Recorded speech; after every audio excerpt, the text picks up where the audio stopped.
Alright, what's going on, guys? It's Bodyworks here, and today we are talking about head movement, man. Head movement is one of the most important things in any UFC game, really. I mean, if you want to become a halfway decent counter-striker, you absolutely need to know how to slip strikes, how to dodge strikes. So, the first thing that we're going to talk about is the very basics of just how do you use head movement. So you use head movement using the right stick, and you can sway any direction you like. Well, I guess what I mean by that is forwards, backwards, left, and right. Now, there's two types of slips, which is a minor and a major slip. As you can see here, right, the first one is the minor slip, the second one is the major slip. Now, a minor slip, you cannot hold, it just kind of lasts a brief second. A major slip, you can hold it there as long as you'd like, and this applies to all four directions. So you can do a minor and a major slip in every direction. I guess the front, or the duck looks pretty similar if you do a minor or a major. Now, how do you do a minor slip and how do you do a major slip? I'm glad you asked. A minor slip, you're just going to flick the stick in whatever direction you would like to slip, right? So I'm not holding the right stick, I'm just flicking it. So say I want to do a minor slip to the left, I'm just going to flick it downwards because that's to my left. If I want to do a minor slip to the right, I'm going to flick it up, and I'm just going to give it a little slip. If I want to do a major slip, I hold it, and I can hold it there as long as I would like.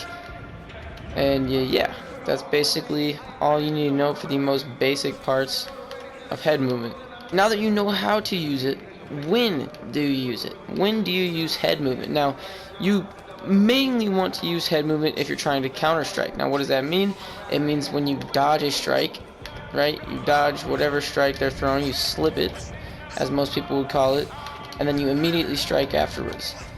And what happens is when you slip a strike, you get this bonus damage called vulnerability, and that means that you're hitting them while they're still in that strike animation. And when you hit someone while they're still in a strike animation, you get, like I said, you get that vulnerability damage, which will add bonus damage. So you get more rocks, you get more just overall damage, which is good stuff. So now, when do you use which slips for which strikes? I'm going to show you. So any straight strike, which what I mean by that is a straight punch, right?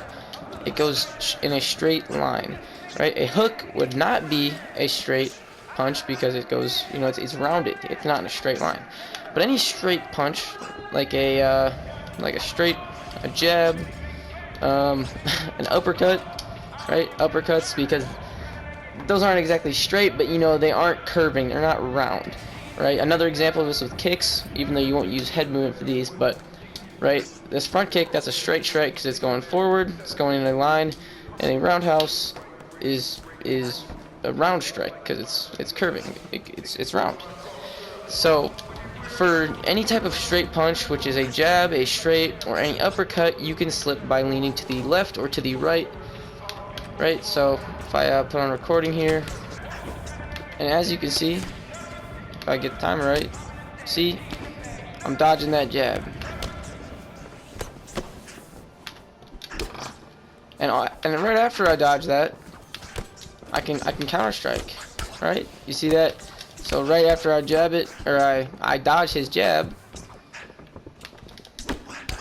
I can throw my own strikes, and that gives me an advantage.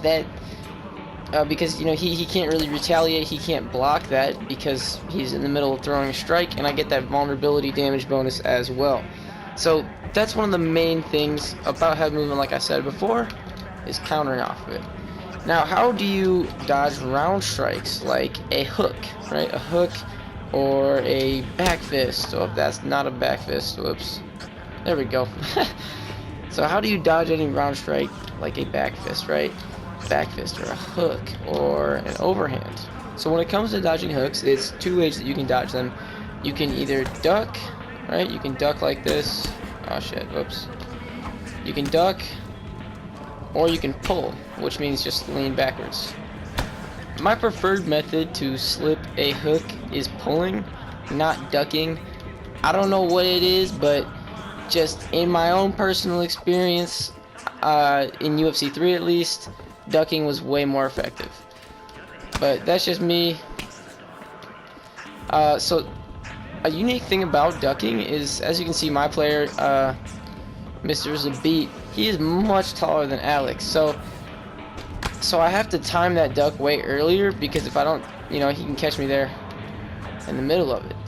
But with Alex, if Alex is the one ducking, he has a much bigger window to duck because he's significantly shorter, so it's less range that he has to duck.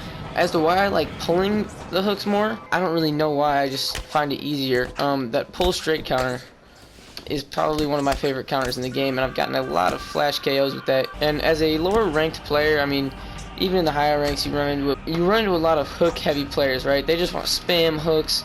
They don't really know any combos, so they just want to come up to you and just break your block and just wail on you with hooks. The ultimate way to deal with these players is just block the first couple and then slip, pull, and then counter, right? So maybe block a few, pull that one, hey. The biggest thing about being able to counter using head movement is reading your opponent and predicting what they're going to do, and knowing what they're going to do, recognizing their tendencies, right? So when you run into a player that's super hook heavy, they just want to wham away at you with hooks, they don't have any other type of combination. When they start off with the lead hook, you probably know that another hook is going to follow. So take advantage of that and pull counter and do some damage.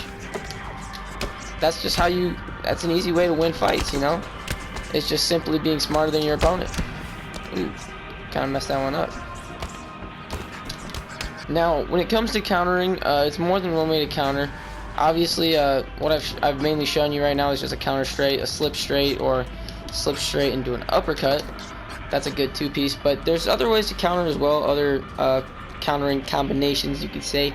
One way is you could throw hooks, you could throw 1-2, you could just do one. When you duck, I would usually suggest throwing an uppercut. It just seems to work the best with ducking. Hooks work out of a duck as well. When you pull, I would suggest a straight just because it has the most range, and when you pull, you're kind of, you're pulling yourself out of range, you're pulling yourself farther back, so that's a good counter from there. The pull uppercut might not always reach, same with the pull hook. But at the end of the day, you can counter things really however you want, with any type of strike, with any type of combination. I would suggest that when you counter things, only use a straight, or an uppercut, or a hook. I know I kind of contradicted myself by saying you can do it however you want. If you try to counter with an overhand, that strike takes a while to throw, and since it takes a long time to throw compared to a straight, your opponent will be able to recover, and then he'll be able to block it, thus kind of rendering your slip, your head movement useless. But like I said, if you want to counter with a straight, you can counter with a straight. If you want to counter with an uppercut, you can do that. If you want to counter with a hook, you can do that as well. One thing that I would recommend when it comes to countering with hooks is throw to the side that you are leaning to. And what I mean by that is, as you can see, if I lean to the right, I want to throw that lead hook with my left hand, because the momentum of that hook is kind of coming to the right, so it flows together a bit better. If I lean to the right and I throw with my right hand, which is going left, it's really not a big deal. It's just a little bit faster if you throw it to the side you're leaning to. One thing I didn't really cover that much is you can counter to the body if you'd like. No one's really stopping you. It just does more damage if you strike to the head. Now, head movement isn't all sunshine and rainbows. Obviously, there's some risk and there's some reward to it. Now, obviously, the reward is that you can counter strike, you can do bonus damage, and you can do damage that your opponent can't really retaliate from. But the risk that you are taking is if you lean into a strike. Now, what do I mean by that, right? If I throw a hook like this, it's not going to do an insane amount of damage, but if I lean into that hook, it's going to do more damage. So as you can see on the left where it says strike damage, it does about 29 damage, right? That's the max. But if I lean into it, it does 39 damage. So it does extra damage if you lean into a strike. 134% damage. So that's not good. You don't want strikes to do more damage than they're already doing to you. Now, this effect is even bigger when it comes to bigger moves like a head kick. So as we can see there, it did 54 damage, 100% damage. But if I lean into this head kick, 74 damage, 137%. So it seems like usually your opponent is going to get about 40% more damage on his strike if you lean into it, which is not good. Not good at all. That's a surefire way to get rocked. It's a surefire way to get flash KO'd. Overall, just lose a lot of health. You don't want that to happen to you, and you don't want to do it to yourself. So, two things that you can take away from what I just told you is A, that means don't be super predictable on offense. So what that means is, you know, if you're throwing the same hook combo every time, or you're going straight uppercut every time, if you're throwing the same combo, it's going to be easier for you to get countered because your opponent knows what to expect. But with that being said, you know, so let's say I'm going 1-2 like that every time, and my opponent, he's slipping to his right. Instead of going 1-2 with the straight, I could go with the hook. He might slip that jab, but I'm still getting him with the hook, and he's still leaning into that hook.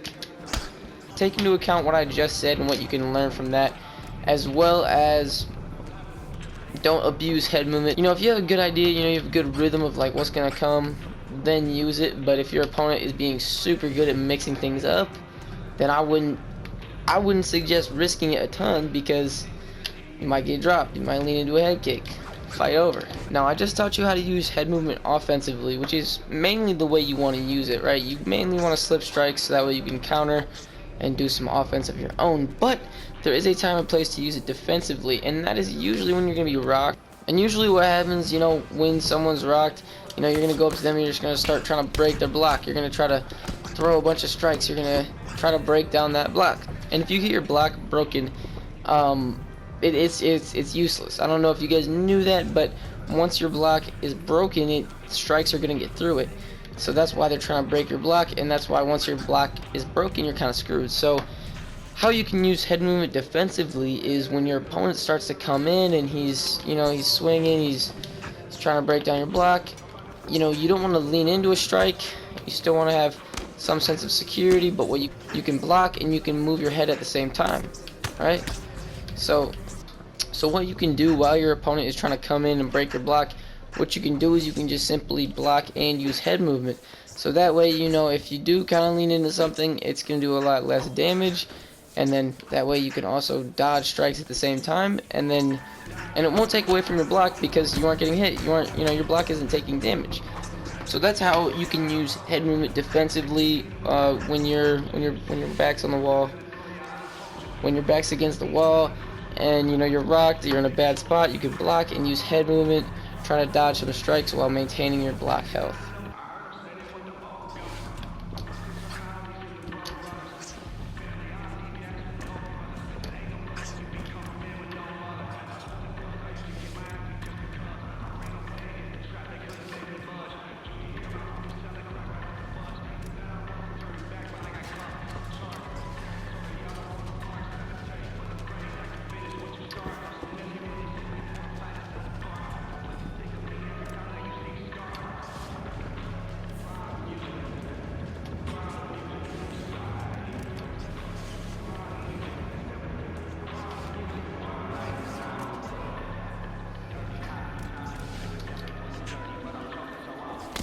So I've taught you guys how to slip, you know, a jab, a straight, any type of round strike, like a hook or a back fist, you know.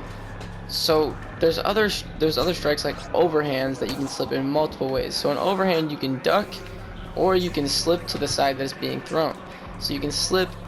See how he's throwing it with that left hand or his right hand, but it's on my guy's left. So if I slip to the left, I'll dodge it. A little tip is that if your opponent's mixing in straights and he's mixing in overhands, always lean to the side of his rear hand, because when people throw overhands, they're typically going to throw it with their rear hand. So that's what I would recommend, is that you could dodge it that way.